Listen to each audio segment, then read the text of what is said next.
Skill development, திறனை வளர்த்துக் கொள்வதுன்னா அது ஒரு சாதாரண விஷயம் கிடையாது.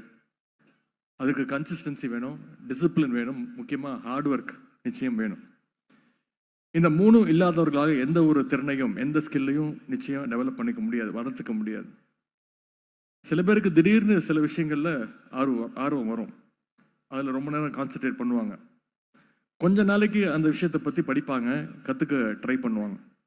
அப்புறம் அதை பாதியிலே விட்டுட்டு வேறு ஏதாவது ஒரு விஷயத்துக்கு ஜம்ப் பண்ணிடுவாங்க. அந்த மாதிரி இருந்தால் ஒவ்வொரு திறனையும் நம்ம ஸ்பெஷலிஸ்டாக நம்ம கற்றுக்க முடியாது, திறனை வளர்த்துக்க முடியாது.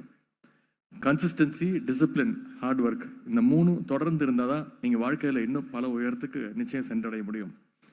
இதற்கு சரியான ஒரு எடுத்துக்காட்டு தான் நம்முடைய முத்தமிழர் டாக்டர் கலைஞர் அவர்கள். பள்ளி மாணவராக ஸ்கூல் ஸ்டூடெண்டாக இருக்கும் போது மாணவ நேசன்னு ஒரு கையெழுத்து பத்திரிகையை தொடங்கினார். அதன் பின்பு அது முரசொலியாக மாறுச்சு. அப்போது ஆரம்பித்து தன்னுடைய வாழ்நாளுடைய கடைசி காலம் வரைக்கும் கலைஞர் அவர்கள் எழுதி கொண்டே இருந்தார், படித்து கொண்டே இருந்தார்.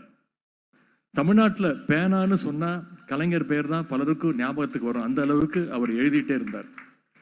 அதிகாலையில் எழுந்திரிச்சு பேப்பர் படித்து முழு விவரத்தையும் தெரிஞ்சுப்பார். டெக்னாலஜியில் முழுக்க முழுக்க அப்டேட்டடாக இருப்பார். அண்ட் இறக்குற வரைக்கும் சோஷியல் மீடியா வரைக்கும் அவர் ஆக்டிவாக இருந்தார்.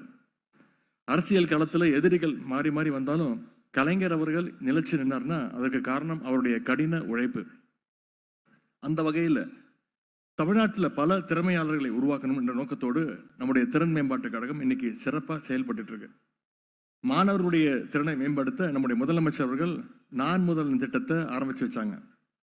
அந்த திட்டம் எந்த அளவுக்கு பயன் கொடுத்துருக்குன்னு உங்களை எல்லாம் பார்க்கும்பொழுது, இங்கே வந்திருக்கக்கூடிய வெற்றியாளர்களையும் பார்க்கும்பொழுது தெளிவாக தெரிகின்றது.